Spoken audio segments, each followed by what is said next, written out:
नमस्कार दोस्तों, आप सभी का स्वागत है आपके अपने भक्ति साधना चैनल पे।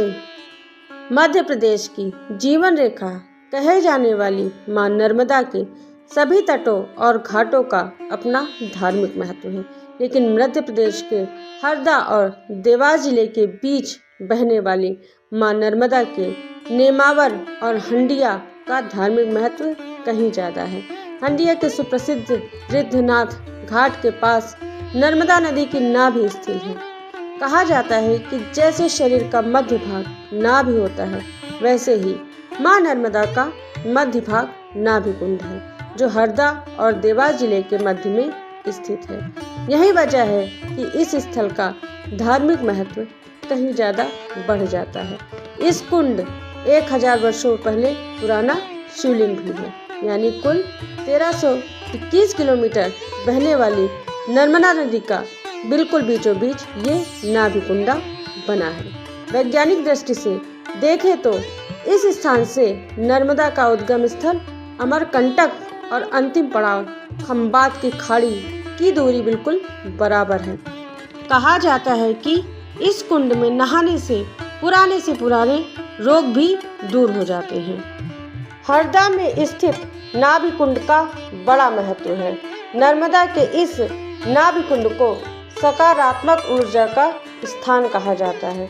धार्मिक मान्यता है कि इस स्थान पर मां नर्मदा की स्तुति करने से सभी मनोकामनाएं पूरी होती हैं। इस नाभि कुंड में एक शिवलिंग भी है, जो हजारों साल पुराना है। कहा जाता है कि इस स्थान पर भगवान श्री गणेश जी ने तपस्या भी की थी। नाभि कुंड के पानी से स्नान करने से कई तरह की बीमारियां ठीक होने की मान्यता स्थानीय लोगों में है। मध्य प्रदेश के अमरकंटक से निकलने वाली नर्मदा गुजरात के भरूच की खंबात की खाड़ी में जाकर मिलती है। 1312 किलोमीटर बहने वाली नर्मदा का मध्य भाग नाभि कुंड है। यहाँ से नर्मदा के उद्गम और अंतिम पड़ाव की दूरी बराबर है।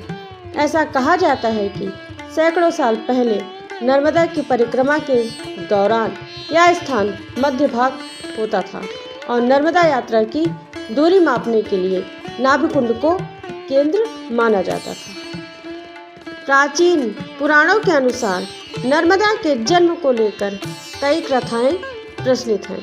मान्यता है कि तपस्या में लीन भगवान शिव के पसीने की बूंद से नर्मदा का अवतरण माघ शुक्ल की सप्तमी को हुआ था, इसलिए इसी दिन को नर्मदा जन्म माना जाता है और नर्मदा जयंती मनाई जाती है। नर्मदा अकेली ऐसी नदी है जिसकी परिक्रमा की जाती है। कहा जाता है कि भगवान शिव और पार्वती नर्मदा की महिमा को देख हर्षित हुए थे, इसलिए उन्होंने नर्मदा नाम दे दिया। नर्म का अर्थ है आनंद और हर्ष और दा का अर्थ होता है देने वाली।